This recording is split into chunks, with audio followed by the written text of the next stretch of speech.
And I'm Matt Hanna. And this is Horror Hour with the Hannas. Where we talk about all of your favorite scary movies. And today we are covering Matt's most anticipated new release, Trap. By M Night Shyamalan. This bitch has been hype as hell for this movie, so we're pretty excited to go see it in the first week of release. Which we did. We saw it in a couple days. We did.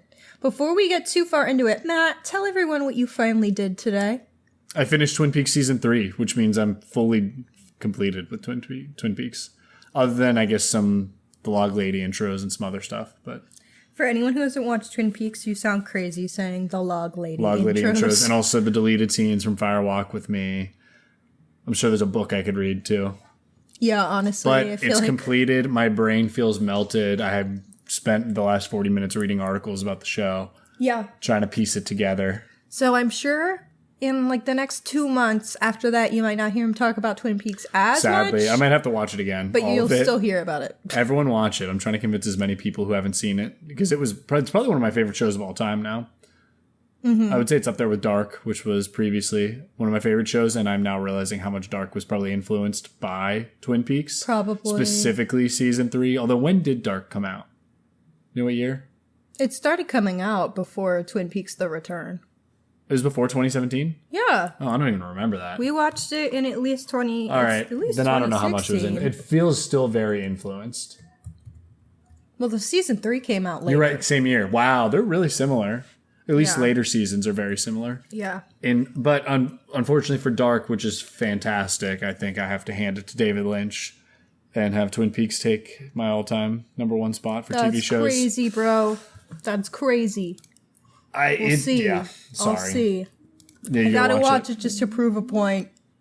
We'll see. We'll see. What else did we do today?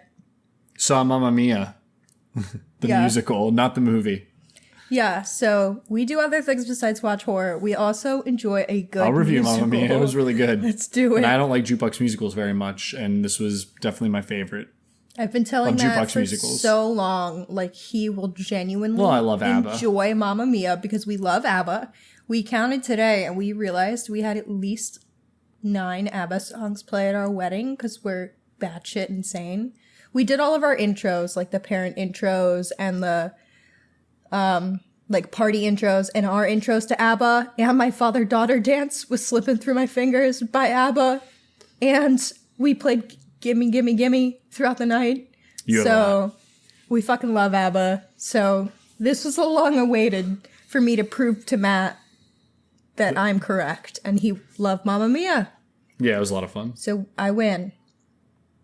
It was nice. We had kind of a bad week, so it was nice to cap off a shitty week with some fun stuff today.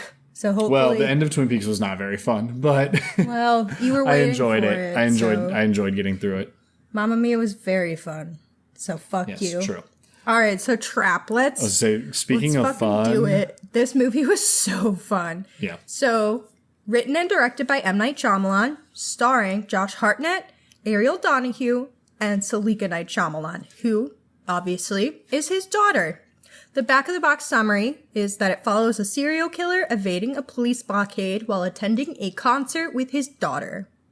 So if you've watched the trailer, the plot, at least part of the film, is pretty clear. Super fun. I have a ton of background facts, but I don't want to go through all of them right now. I think we can go through a couple, then talk about the movie a little bit, and then I'll do some of them later. Yeah, so we're going to keep it spoiler-free for the next 5 to 10 minutes. We normally do 10 to 15. Okay, You're the one who 10 rushes. to 15 minutes? We're already 5 in. You're the rusher. We're already 5 in, so I assume 5 to 10. All right. Okay. So, while being distributed by a major studio, which is Warner Brothers, Trap was actually allowed to film during the SAG-AFTRA strikes, because Shyamalan independently finances his own movies. Oh, I thought you were going to tell me it's because they met all the criteria. Or does that mean that? Yeah, he's like, because of like the rules of the strike, he was... Oh, cool. Yeah. So they met the requirements. Gotcha. Yeah, because he, was his own financier, which is super cool. He's the man, honestly. And when he was trying to figure out who to cast as the lead in Trap, Josh Hartnett had actually gone to Ireland and had lunch with him. And they talked about, you know, some of their experiences, Josh's work. And then they talked about being fathers, especially being girl dads, because they each had 3 daughters. And that was what did it. Shyamalan was like, this is my man. My man, my man. And I think it makes a lot of sense when you watch the movie. It makes complete sense because, like, I don't think it's a spoiler to say this movie is very much about being a dad. Especially, like, in his case, he is a girl dad in the movie, that cast his daughter. Yeah. Yeah. Well, no, I'm saying Josh's character is a girl dad. Yes. And then, yes, Shyamalan cast his daughter, and working with her was very core to the film. Like, that's how they came up with the film. They were just talking about, like, what would happen if there was a movie where part of the movie was really just, like, a performance. And so that's kind of what started it. Like, it wasn't necessarily like, hey, I'm making a movie for my daughter to be the star of. They just had a good idea, and it took it from there. He originally wasn't even going to write it. Like, obviously he did write it because they had so many good ideas. So, like, the pitch and the general concept when they were coming up with it was, what if the Silence of the Lambs happened at a Taylor Swift concert? Just so funny. So I have been, kind of bombarding with background facts recently, I've noticed, so we can go more into our thoughts on the movie, and I'll do a little more background later. Well, I should start by saying that I am an M. Night Shyamalan truther. Mm-hmm. I'm a big fan of most of his work. Specifically, I love Signs and The Sixth Sense. I would say I even like Devil. I don't know the last time I saw The Village. I enjoy Old. I enjoyed Knock at the Cabin. I enjoyed Split. Like, I am a believer in his work, to be honest. I know that he has some flaws there, but I typically am able to set a lot aside to know what I'm getting into. I will also say, for those out there who are not believers in him, I think there's a couple tricks to liking him. And I think it's that you need to realize that the world that he has created is not our own. It is typically like a heightened reality, similar to what David Lynch does, again, Twin Peaks. And I think that when people complain about dialogue in his movies, I think that they're not really understanding what he's trying to do, and that it is a stylistic choice. It's like a hyper-realism. Not real, yeah. It just like hyper-intense, like heightened. Yes, it's heightened realism. That's a good way to put it. And I think when you start to understand that, and like understand that they aren't supposed to exactly act how we do in the real world, that will lead to you enjoying the movies better. Yeah, it's supposed to be a little campy or a little schlocky. Like, that's the point. Yeah, soap opera almost. Yeah. And I'm not insulting. Again, Lynch does the same thing, and he's a master of it. Yeah. Wes Anderson also does it. And his dialogue is so beyond quirky. So, like, why is that okay? So, basically, that was the nice way of saying it. The meaner way is grow up. All right? Grow up. Not everything needs to feel like the real world, you little babies. Okay, that's it. Fair enough. Well, we did ask our Instagram followers what their favorite M. Night Shyamalan movie is. So here are the results we got. So that horror teacher said The Sixth Sense for sure, but The Visit is also awesome. I guess we should lead off by saying I feel like I expected most people to say The Sixth Sense. For sure. I mean, it's the one that's been up for Oscars. Like, technically the most, proficient and awarded. It's the most prestige. Yeah. Did you get that on film? Said Sixth Sense, but Signs and Devil are also great. Signs might be my favorite, as I said before. Bessie99 says Signs or The Sixth Sense, not sure. I think the real question is, why do we all like Shyamalan so much? I feel that many horror nerds have such a soft spot for him, even though admittedly he's had a ton of misses. I guess it's probably because he just goes for it. And we will answer that question a bit throughout this episode, I would say. For sure. What in the wide world of cinema said probably The Sixth Sense. It's the only film of his that fully lands the ending. No notes. Lonely Horror Club said, why is no one saying The Village? Am I an outsider on this? LMAO. But our friend Matt Dalton, friend of the pod who's been on several episodes, also said The Village. So Lonely, you are not alone. I guess I need to rewatch it. I don't know if it's ever one I've made it through. What about The Happening? No one said With that. Mark Wahlberg and Zooey Deschanel. I don't really like Mark Wahlberg movies. The trailers for The Happening scared the absolute piss out of me as a kid. I've never seen the movie's it. not very good. Okay. It's like pretty bad. I saw the Village in like a middle school or high school class for some reason. I have no memory of the context. I just remember being like, that's fun. But I couldn't really tell you, like, as an adult, how I feel. So Maybe we'll cover I'll it. rewatch it. Seems like it's worth a rewatch considering a couple people said it. Okay, so we really should get into this movie now that Okay. we've gone on our M Night soapbox and talked about everyone's favorites. This movie was so fun. Yeah, I really, really enjoyed it. I've been actually pretty surprised by, I think, like the lackluster reception it's getting. And I feel like it's because people are like predisposed to not liking M Night Shyamalan. And I think it's really unfair. I thought its Rotten Tomatoes score was criminally low. Yeah. He continues to swing for the fences. And in this one, I think he like actually dialed back a little bit. And I really feel like he like nailed it. There wasn't, and I do know the complaints of like, it always kind of feels like he's like 80% of the way there and doesn't fully finish. And in this one, it felt like everything was complete, in my People opinion. also say that even when there is a complete idea, the like end twist is buck wild, off the wall, stupid. And I would say, like, I can understand how in a few of them maybe you could feel that way, but certainly not this one. Like, this isn't one where I'm gonna say there's like a twist that ruins the movie, Yeah. which, you know, for some people could be breath of twists fresh ruin air. the movie. I will say though. Well, people complained about the twist in Old, and I was like, what the fuck did you expect the twist to be? It's a beach that makes you old, you dumb shits. yeah. I don't know. So, sorry, I lost my train of thought. I will say, I think if you are a big M. Night Shyamalan truther loving everything he's made, you might actually find this one a little toned down and disappointing. But I would say this one definitely appeals to the masses more than I think a lot of his films do. For me, I found it to be like just right. I had a lot of fun, really enjoyed it. It's probably one of my favorites of his, at least like a top 3 or 4. It's definitely top 3 for me. Not that I've only seen like half of it. Oh, you haven't seen Signs? Yeah. Signs is like maybe my number 1. So Signs, Yeah. Sixth Sense, then this, very possibly. Yeah. I'm one You of have those Devil up there? dumbass fuckers who has like a nostalgic love for Devil because I saw it at the right age and wasn't that scared of it. It worked for me really well. Devil's so good. At the time. I think maybe good. I mean, good, it's strong. very- Say calling it good is strong. It's really fun. corny and like campy, but again, that's what it's trying to be. So it's okay that it's that. But this movie is a really funny follow-up, having just covered In a Violent Nature with our boy Rick. Shout out again to Rick. We love him. Because the gimmick of In a Violent Nature is following a serial killer's perspective.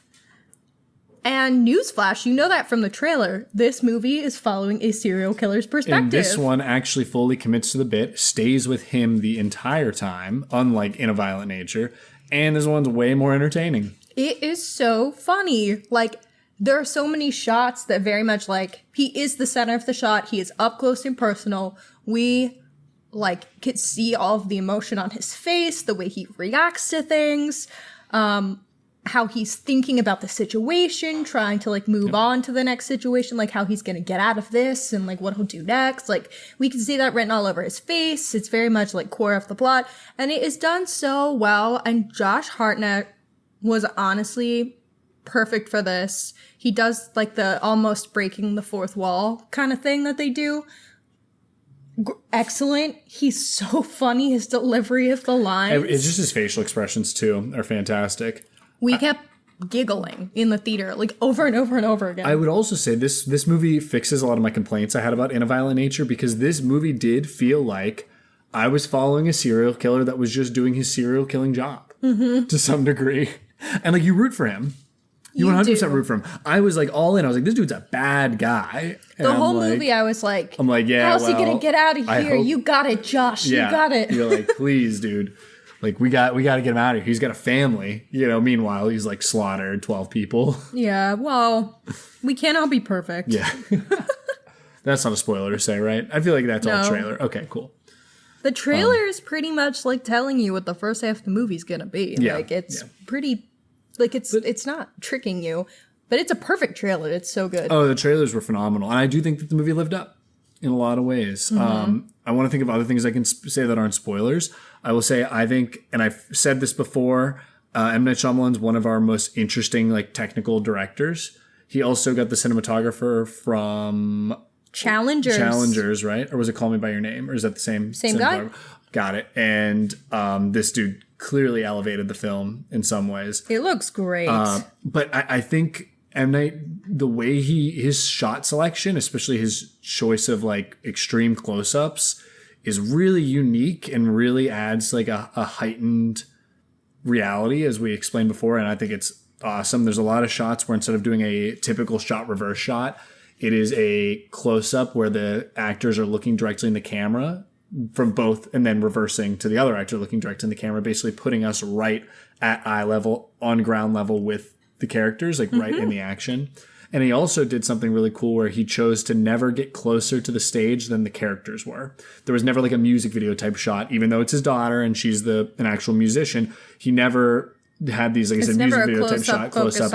It's always either behind the stage or from the audience. It really is intimate and puts you right in the crowd. Like you're seeing everything either of Josh Hartnett or from Josh Hartnett's perspective. Yes, everything. The whole movie. Yep.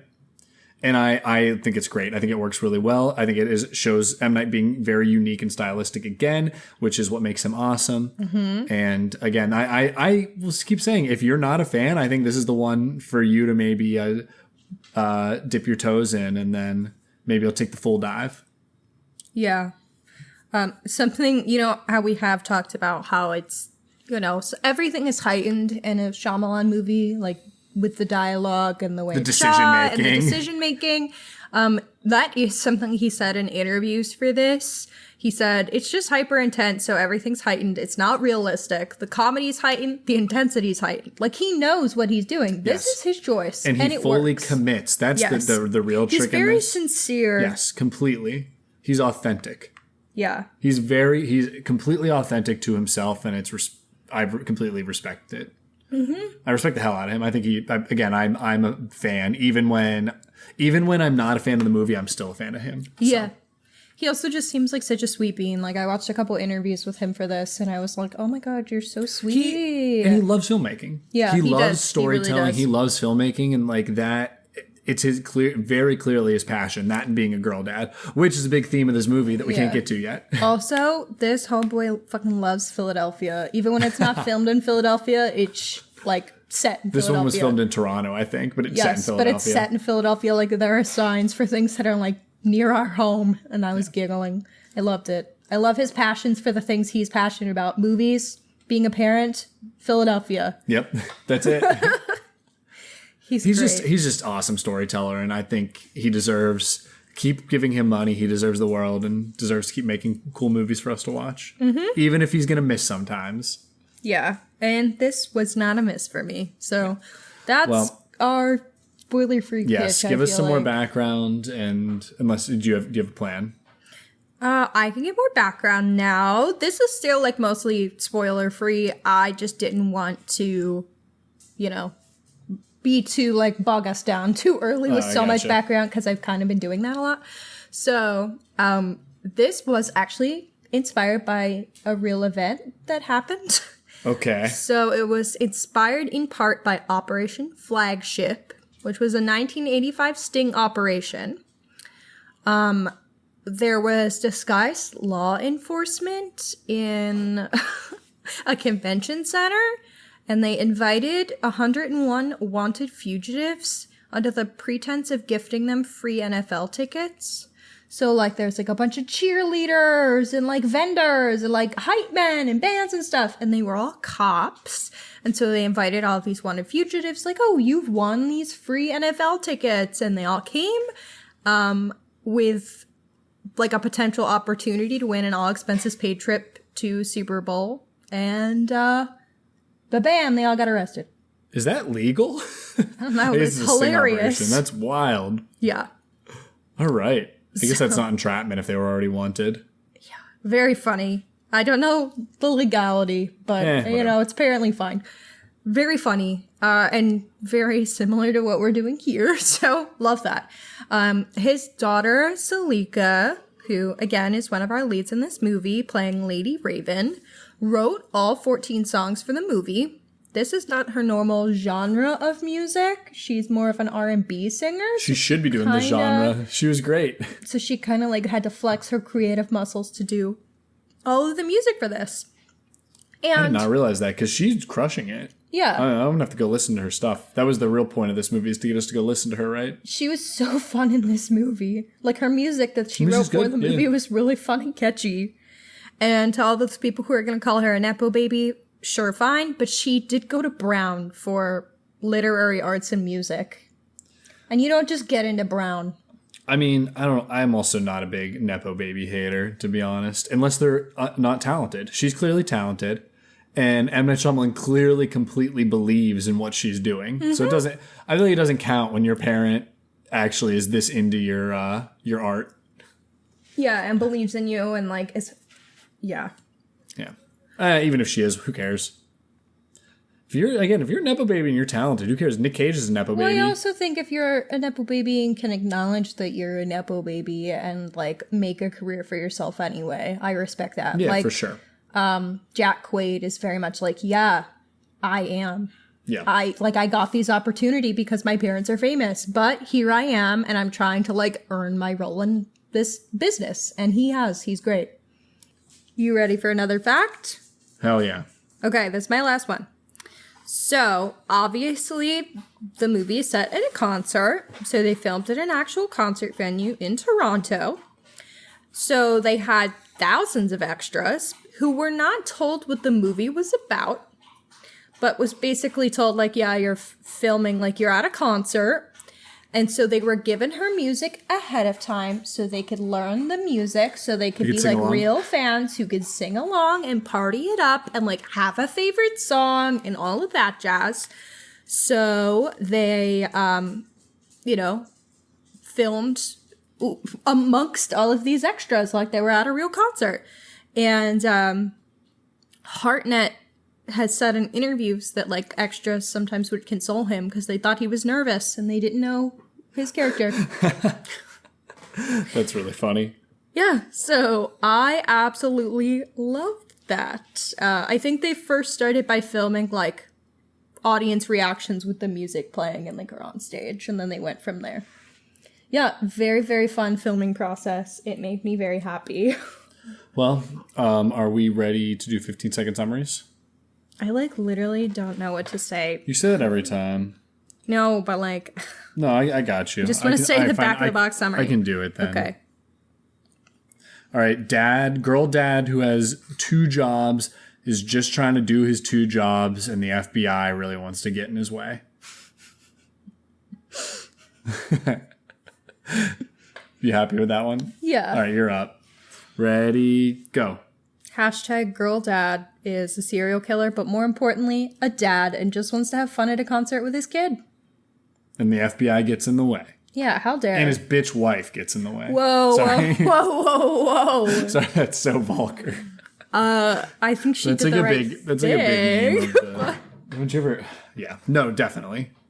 But I'm doing like the classic I hate my wife style comedy. I don't like it. Let's see what my wife, bitch wife packed for lunch today. As your wife, yeah, I'm not a fan of these jokes. All right. It's an inside joke. Give us the full summary. All right. Full plot summary incoming. You ready? Go. All right. Cooper Adams takes his teenage daughter Riley to pop star Lady Raven's concert. There, Cooper notices the unusually high police presence around the concert venue. He learns from a vendor named Jamie that the FBI plans to catch a serial killer known as the Butcher, having learned he will be in attendance. Cooper is revealed to be the Butcher himself, secretly checking footage on his phone of his latest captive victim, Spencer, in a basement. He steals Jamie's ID card and learns the passphrase that will identify him as an employee, using the card to gain access to a back room and steal a police radio.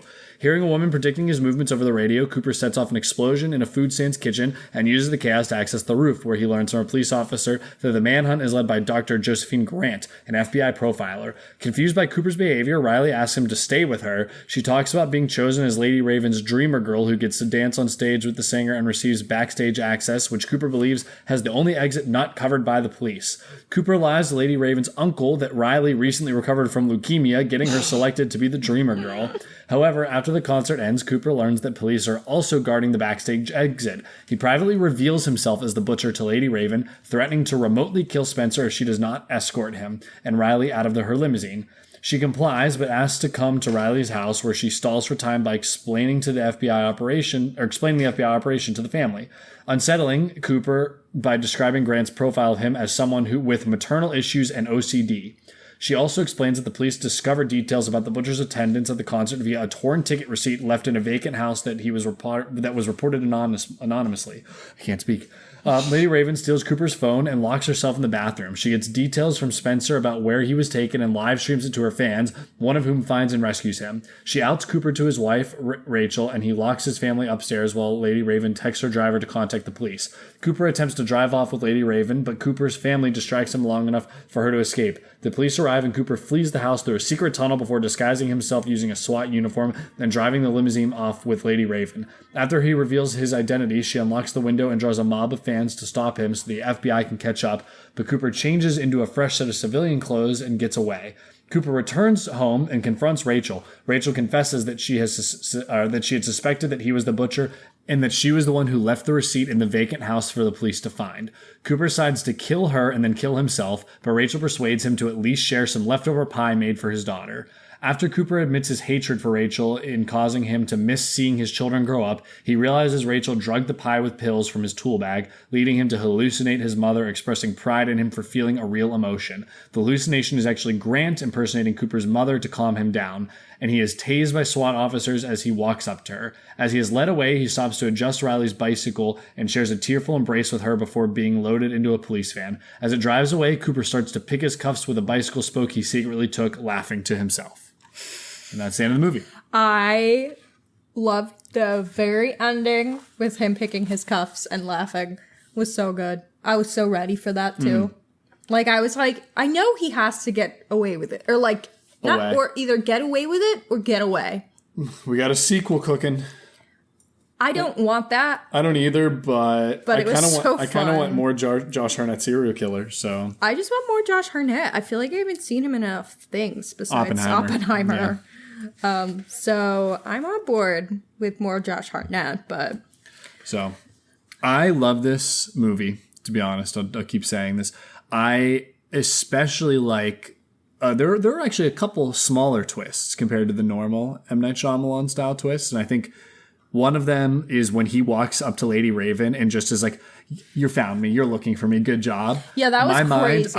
That was when I locked in. That was when I did the lean forward in the theater. I was so locked in before that. I mean, I was already. I'm talking about that was like the lean forward moment of this is where we're going. Yeah. The second big twist that I also really liked was that it was his wife that figured it out, and she was the one that set him up.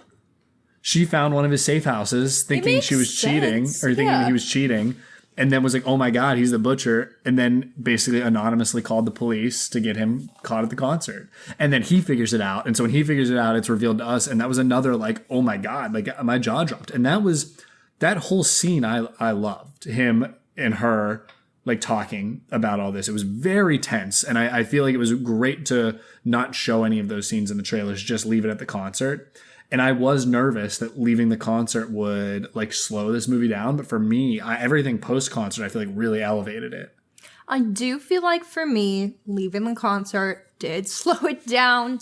I understand why you do like it. And I wouldn't say it ruined the movie for me or anything. But I did feel like it slowed it down for me when I absolutely loved the first half plus.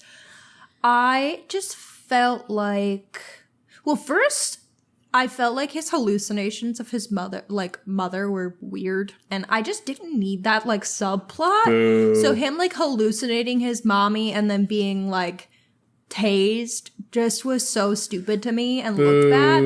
I don't feel like we need a psychological motivation. He's a fucking serial killer. Right. I really didn't need any of the, like, psychological stuff. I'm gonna make the you OCD, look silly. Whatever. I'm gonna make you look real silly. You ready? You know why that's there? Because this movie's about parenthood. it's a clear mirror of like he's trying, while being a serial killer, is trying to not do what his mom did to him and try to be a good parent to his kids. And then we see that he actually, and funny enough, is breaking the cycle of abuse, but unfortunately is also murdering other people. Yeah, I understand thematically why it's there. I just think I don't like the way it's done, and it looks stupid. Like it just felt stupid. I did make you look silly, but I still stand by. I like it. No, like thematically, I like it. I just like didn't enjoy the scene. I would have just done it differently, I guess. Okay. And I didn't need the OCD stuff. I understand like why it's there for a few specific choices and just kind of like setting up his psyche and like how he's very structured. So like this is why they think he would do certain things.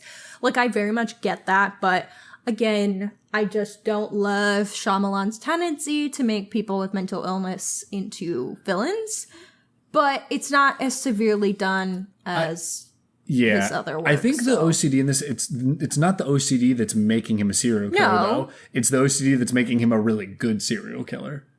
Yeah, right? Obviously that's not making him a serial killer. He obviously has a severe personality disorder. Like he's never felt an emotion until he was mad at his wife for not seeing the kids grow up. He's a sociopath or a psychopath. Like he clearly has antisocial personality disorder of some degree. Like, and I just thought the OCD is his superpower. Like that's why I like it, because I feel like it helps me understand a lot of his choices throughout the movie. I just feel like M. Night needs to stop because he already did such a piss poor job with Split with that. So I'm like, calm down, Buster Brown. You know how I feel. I agree with you, but I also really like Split. So it's like, it's I hard. don't, because I just think it's so criminally offensive. Fine. So even though it's like a well-made this one's movie, not that way though. So yeah, no, this isn't as bad. I just like was like, oh, sweetie, please stop. Like we just didn't need that. But I do really like that he gets away at the end, or like it's implied he's getting away, like he is picking his cuffs, because I think since we are following him the whole time, we do like have compassion for him, even though we know he's a serial killer and we want him to win. Like we've been following this guy, we are seeing how smart he's being, and like that feels like it should be rewarded. Like obviously in real life, I don't want a serial killer to get away, but it's a movie, so I do. It's also a feat by M. Night again, basically making us like fall in love and love this serial killer. Right? Like he shows him as a bad person, but the form of the film makes it such that we want to root for him, and that's impressive. It's impressive to make us feel that conflict. Something I also like with just like his general like being a serial killer is we don't get a lot of like information like about his serial killing career. We just kind of get dropped in to like there is a really bad serial killer who's killed 12 people. We don't know how. We don't really know like any, like if there's like a certain type of person he's killing. We don't get all of that. It's just like there's a guy who's a serial killer, and then we see him on his phone and see he has a victim chained up, so we know it's him. I really like that you're just kind of like thrown into it. I think that's really fun. Like we don't get the lore. Yeah. Essentially. And I think it's really fun. I also like that it's another daytime movie. Yeah, for the most part. We love a spooky It daytime. also all takes place on one day. Yeah, which we've said before we find a lot of fun. Yeah, I think it's a good constraint to give yourself as a writer. To force everything to take place on one day. Shyamalan also said, I love doing something scary in the daytime. I wanted to kind of go, hey, nothing to worry about. It's bright. It's happy. Everybody's singing. And the darkness keeps growing. That is really much a big theme of this movie, and why I do like that second half is that like it gets more and more intense as we move on, and more like tension filled as we go on, resulting I think in the most tension filled movie, which is tension filled scene, which is between him and his wife at the end eating the pie. Can we talk about how he takes his shirt off for a second? I love that. Yeah, dude, M. Night knew what he was doing. Josh Hartnett's ripped. I know, but it is kind of like off the cuff. You're like, where the fuck did that come from? Well, Put your shirt back on. I don't know. But he does take it off and fold it. Like I understand he just doesn't want to get blood on his clothes. But then like, he was going to kill himself after, so. Yeah. Interesting, I don't know. Dude. I just thought it was because they wanted Josh Hartnett shirtless, and I'm fine with that. Great choice, right? If you have an issue with that, what's your problem? You know, people are complaining about that. Like, all right, cool, dude. Like, great complaint. All over TikTok, it's basically like, this movie's stupid, the last third is dumb, and why did he take his shirt off? See, I feel like you lose all your credibility if you ask that question. Everything you said before, out the window, if you complain about him taking his shirt off. That's such a Cinema Sins ass, like, brain-rotted complaint. It did, like, because I did see that ahead of time that he took his shirt off, so I was kind of, like, prepared for it, and it did kind of catch me off guard, but... Who cares? It's just, I don't whatever. care. Yeah. It just felt like a way to show off a hot guy being hot, which I'm not really about, but we love pie, so whatever. That was so funny when he went to eat the pie. She's like, we should share some pie. And he was like, Rachel, I'm going to, or whatever her name is. Was it Rachel? Yeah, it's Rachel. Yeah. Rachel, I'm going to eat this in 4 bites, but okay. Like, he's basically like, I'll humor you, and then does eat it in like 4 bites. It's so funny. I felt like it made, like, that's a choice that people complain about. I feel like it makes total sense for him. He's a weird dude. He makes like weird decisions, and it's like, it's for the kids. He made it for the daughter. So in his mind, he's like, well, let me have this like one happy thing, I guess. Like this thing that reminds me of family. Or it's just like, I'm just going to humor you. Like, he's just a weird guy. Mm-hmm. I don't know. I just don't complain about those silly things like that. I liked it.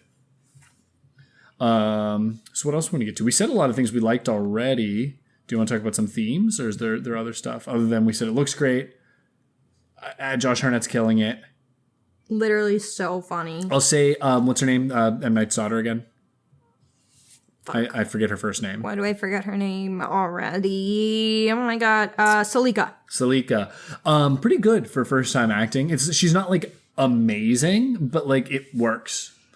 You know, she's great on stage and great as like the performer. Yeah, she's a really good performer. I loved all of that. Do I think she has the strongest acting performance? No, but for what she has to carry, though, she really has to carry a lot of this movie for a portion of it. And I think like she's serviceable enough that it's not distracting. So good for her. As someone who's like not a trained actor. Mm-hmm. Well, all right. We liked it. That's what we're saying. Let's talk about themes, because I think the themes are really fun. Like I said, I see the complaints of the last like third being kind of weird. I don't love him like breaking out and then coming back. I just was like, no. Oh, see, that's what's funny. It escalates. It's so funny. He goes under. Wait, which part when he come? Oh, back to the house? Yeah. Because he has to get Rachel, because he figured it out. He figured out that she was the one that outed him, and he's pissed. I understand that. I just kind of wanted him to break away and be gone. Well, he did. I did get that later. But no, yeah. I really think it's the third act that like elevates this. Yeah. So that's fine. I feel differently. All right, let's talk themes. So the big theme that I came over with that I said to you after is this is very much M. Night Shyamalan writing about himself. He is the serial killer. Wow. Right. He is and the serial killer in my mind is the director. And in all horror movies where people die, the director is the killer, right? Okay. We've said that before. The director's the real killer. But it's more about how he is trying to balance his life as a director and also wanting to be like a good parent. Yeah. Right? So like Josh Hartnett's character is a good parent in this. He might be a serial killer, but that doesn't mean he can't be a good girl dad. As we've said before, like she got good grades, so he bought her concert tickets. Like he loves his kids. It's very much about trying to do the best for your kids. And for him, like he knows that he's a sociopath, but he's trying to do his best to separate that from his family because they don't deserve that. And he knows that. And he does love his daughter. Yeah.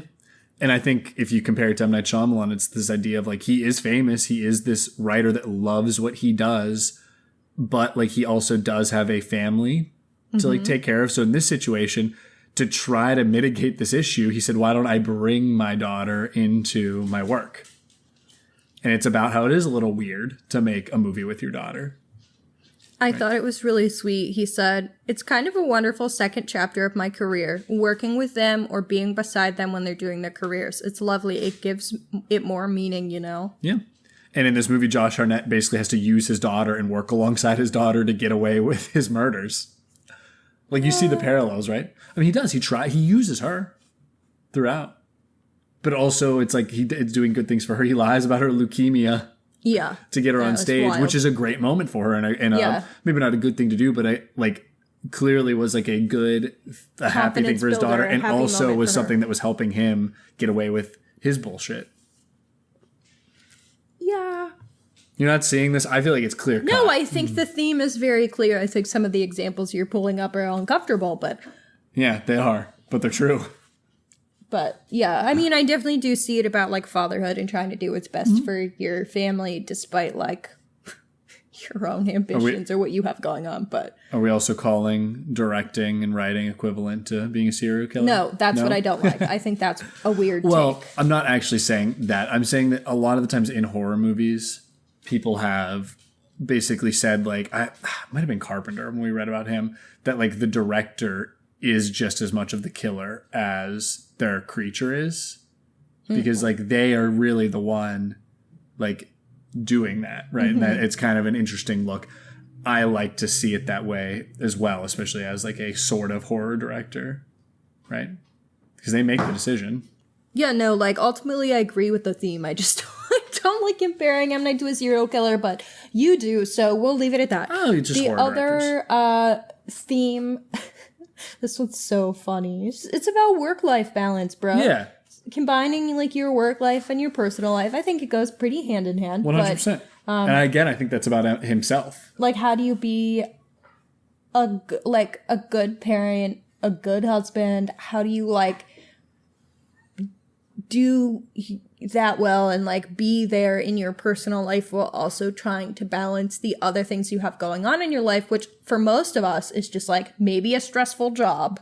For him, it's killing people. Well, that's his passion, is killing people. He probably has a stressful job. I mean, we don't know. We don't ever hear about his job. I kind of assume that it's also balancing your passion, which is why it ties back to filmmaking, which is also the job. So maybe it's both. For M. Night, you mean? Yeah. Yeah, sure. But I meant for Josh Hartnett too. His job and his passion are serial killing. Okay. So his passion, serial killing. Yeah, apparently. Or his needs. I don't know. Well, no one needs to kill anybody, so I'm not going to shut you down there. Fine. His, yeah. We could say passion, though. It is. I'm being funny with this because it's tongue-in-cheek, and I think the movie is itself kind of tongue-in-cheek. Yeah. And it is, like, a very funny movie. Yeah, it is goofy. Did we say that before, how funny this is?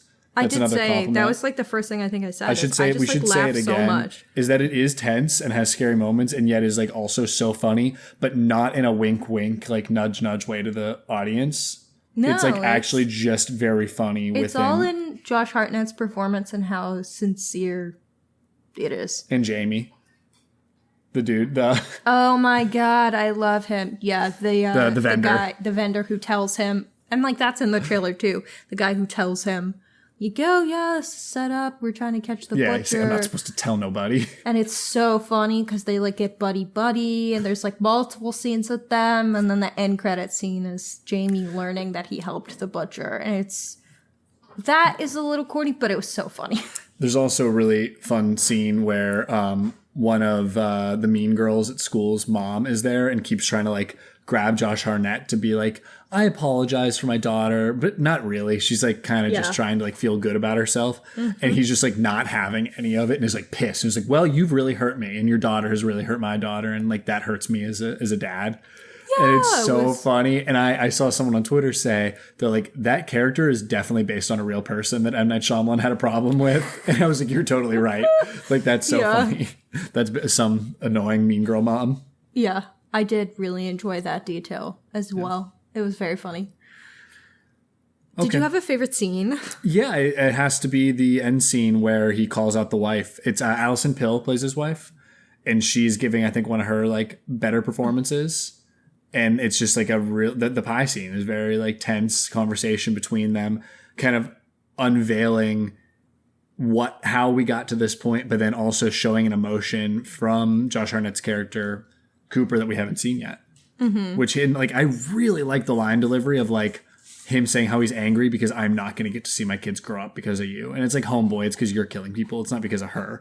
But, like, the passion and anger you're showing is just it's a great performance.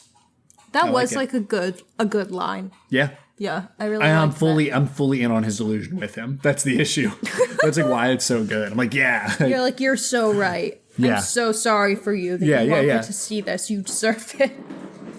I am having trouble narrowing down a favorite scene. I guess I really liked the end of him picking his handcuffs, but honestly, I swear, like, the first 45 minutes of the movie. Is your I was favorite scene? Anytime they're at the concert. So on board with his nonsense at the concert, especially all the scenes where he's like walking around trying to figure stuff out, and like his facial expressions and like his dialogue when he interacts with other people, when he's like kind of like trying to be charismatic and like get them on his side, and then like how his facial expression changes so subtly and then not so subtly when people like walk away or turn their back.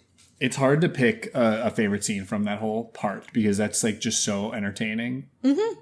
And I do think, though, I'm glad that didn't overstay its welcome, because I think like had that gone even more like that, it would have gotten kind of boring. Yeah, I'm sure it would have gotten stale. Did you have any hot takes about this movie? Oh, no. I just think saying it's good is apparently a hot take according to all you bitches out there. According to TikTok, it is. That's not for the audience. That's just for the public at large. Yeah, apparently. I feel like it's very much just TikTok, because I didn't see that much. Like, I was trying to scroll through Twitter. And Twitter seems to love it. Yeah. I didn't see that much shit from Twitter. Yeah, I don't think any hot takes for me, other than I think it's like one of my favorite of his. And I said before, I think for someone who might not like him, this is a good way to get your feet wet. Mm-hmm. I did find, I guess, another hot take from somebody. Okay. This is like a good hot take, though. They liked the movie. I just wanted to read it. So this is from Rollo Tony, at poor old Rollo Tony, who I follow on Twitter. Okay. And he said that his initial trap thoughts are, this is Dog Day Afternoon meets Psycho 2. And I thought the Dog Day Afternoon was a very apt comparison. Like, it really actually does feel a lot like that movie. He said Shyamalan's funniest since The Happening. Oh, I forgot that was Shyamalan. That movie's bad. Sorry, Shyamalan. I haven't seen it. An expert craftsman using every tool in the box. One of the best rides one could board at the theater this year. Hitchcock would be jealous. Shyamalan continues his hot streak. Damn. Completely agree with him saying Hitchcock would be jealous, and I think that is a hot take. This is a very Hitchcockian movie. This is very much bomb under the table style writing. He also continued and said, just on a personal level, seeing the Rogers Center and the Cubs Coliseum used so intimately felt like a fever dream. The cinematography keeps every shot ground level and intensely perspectively motivated. You get wrapped up in Hartnett's process.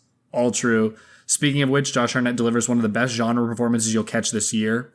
Yeah, I agree with that. His surroundings feel insanely grounded, so it makes sense that he's larger than life. Salika's music was genuinely good, and her acting was delightful in a singer showing up for a cameo kind of way. Haley Mills as Shyamalan Loomis was my favorite character, so that was the... Yeah, you didn't like that. A really touching story about a father pulled between giving his all to his family versus his dark desires. This is the most pure act of father-daughter love I've seen on and off screen. It's not nepotism if your dad believes in you this much, a complete baller move. And I think that's what I'm saying about it, is that pull between like the dark desires of directing and also being a family man. And like, how do you do both? And he clearly is hard. That's what he made a movie about, and that's cool. It's meta as fuck. And he said, is it Shyamalan's best? I'm not sure. Probably not, but it's possibly his most entertaining. I can imagine it being infinitely rewatchable. Haters are going to say it's preposterous. I'm going to say it's old school thriller fundamentals tooled at the highest possible level. So high praise from Rollo Tony. I completely agree with I think it does have very high rewatchability because it's so fun. Like, yeah, maybe like it isn't his best. That's probably going to be The Sixth Sense forever at this point. I don't necessarily see him topping that, but... I wanted to say one more thing about Tony. So Sorry for reading your whole multi-thread tweet. I just felt all of that to my bone, and I felt like you said it better than I could have, so I wanted to tweet it. And I get another one, unless you want to do yours first. Terrible take, you mean? No, it's a good take. I can only find good takes on Twitter. Do you not understand the point of terrible takes? Well, if people don't like the movie, these are terrible takes then. That's not. All right, well, this one's for you. This person said, some people seem to think that the final third act of Trap is where it loses steam, but I think it's where the film actually threatens to almost become a masterpiece. No. I agree with them, but tell me why you don't agree. You get feelings, or did you already say all of it? No, I just think it jumps the shark just like a little bit for a concept. I know it's a goofy concept, and I think it's so fun, but I don't know. I just think the shit with his mom and the fact that he's like, he leaves and then he comes back and then he gets caught. And it's like, you would have got caught had you not come back. And he would know that. It's like such a genius. I know. Like they're giving him a reason with his psyche why he would come back to Rachel. But he was going to go to Rachel and kill himself. Because he was going to lose his family. That was the whole thing. He was like, I'm done. I'll just do one more and then I won't be bad anymore. Then he shouldn't have taken the cuffs off and like gotten away. Oh, well, it's because he didn't get Rachel. Yeah, I just like... He's also definitely a bad person. But he loves his family. Yeah, I don't know. I just thought the end got messy. That doesn't mean I think it's bad. Fine. I'm just being hyperbolic because I liked it. I know. All right, hit me with one. The new Trap film has got to be the worst movie I've watched in my entire existence. That's just a dumb thing to say. Like, come on. There are so many worse movies that I've seen. I don't know how this one could be the worst you've seen. Feels like that's bait. Like, have you not seen a single Hallmark Christmas movie? Yeah, for real. Have you not seen The Room? Which is pretty equivalent to a Hallmark movie. It's so funny. But, like, yeah, there are just so many genuinely bad movies. Have you not seen Annabelle, to like go with something in the genre? We always talk about Annabelle. You've not seen Friday the 13th. Maybe that's a hot take, but like that movie sucked ass, as we discussed. I just don't know how you don't have fun with this. There were worse movies that came out this year in A Violent Nature. Yeah, true. But I'm saying, even if you don't think the movie's good, I find it hard to believe that it didn't make you smile. Yeah. So, I don't know. Any more? The trailer for this had me excited, loved the concept. The film was just so disappointing. It was so full of holes that there wasn't room for a plot. What holes? That's what I was going to say. What holes? Where's the script not airtight other than people making weird decisions because of course they do? Yeah, I feel like everything at the concert venue, I can't identify airtight, a single hole. Like, I really can't. I guess maybe in the last third, but I like really don't feel the need to analyze the plot. This is proof if you go anywhere acting like you're supposed to be there and confident enough, you can get away with it. And I don't think people realize that. Especially if you're a white man. For real. Like, you just walk like through an attractive white man. Like, it's really just like, it's not that hard to just get away with bullshit by just like being confident enough. Everyone knows that. That same person. Hair flip and keep walking. This person also said, really feels like it's been made by someone who's never attended a concert before. And when do U.S. police not shoot first and think later? Which, oh, well, you know what? Good point. You make a point. Good point. The concert one I disagree with, though. This felt like a stadium concert to me. Yeah. Especially one that was more targeted for like a younger audience. Yeah, I don't know. Like I feel like this is what this looked like a Taylor Swift concert. I think they're referring to the security, but like, the security was securing. Yeah. Like, I don't really get it, but maybe this person has never been to a concert. Are these all off of Letterboxd? People on Letterboxd just try to be snarky and make stupid reviews. That's like the whole thing. It's dumb. Yeah, another person I didn't agree with, but they just said, but like they started the review with, I guess this just wasn't my thing at all. But I'm like, that's fine. You could say that. I'm not going to like read yours and shit on you because at least you're acknowledging it's just not for you, and that's fine. Not everything's going to hit for you. You know what this movie actually kind of feels similar to me? Or like the Ocean's movies. Is that crazy? I kind of get that. It's like the kind of hyper realism, a little bit absurd, like not exactly how people act. Kind of a heist movie at the same time. Like I feel like I enjoyed this to a similar level as like a lot of the Ocean's movies. Well, I guess there's 3 of them, but I think I enjoy it more than at least one of the Ocean's movies. Maybe more than 2. I don't know. Whoa. I don't know. Hard to say. I'd have to see where I rate them on Letterboxd. A fun ride, though. I need to rewatch the Ocean's movies. You should. They're great. I just watched 11 and 12, and I've watched part of 13.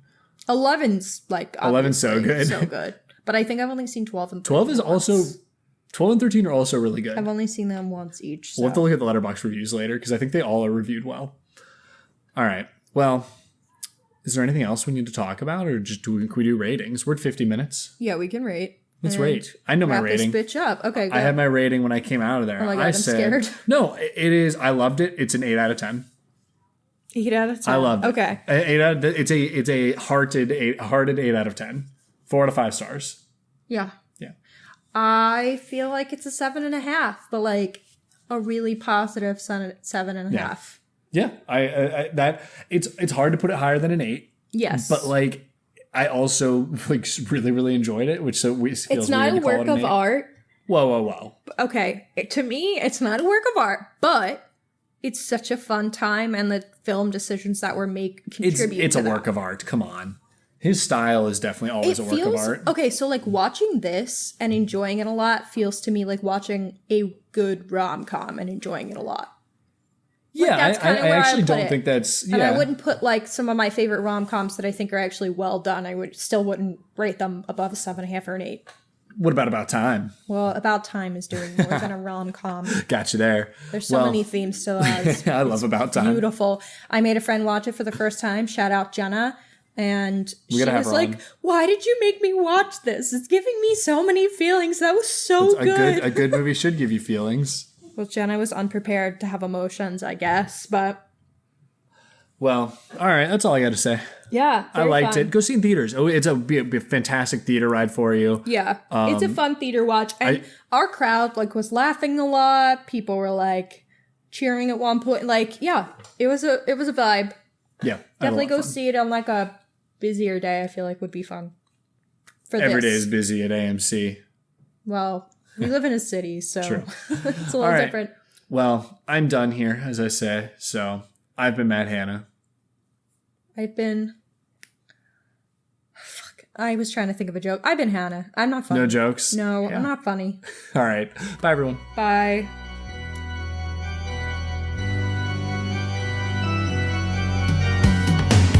Thank you for listening to Horror Hour with the Hannas. Make sure to listen to future episodes on Spotify, Apple Podcasts, Amazon Music, iHeartRadio, or wherever you can find podcasts.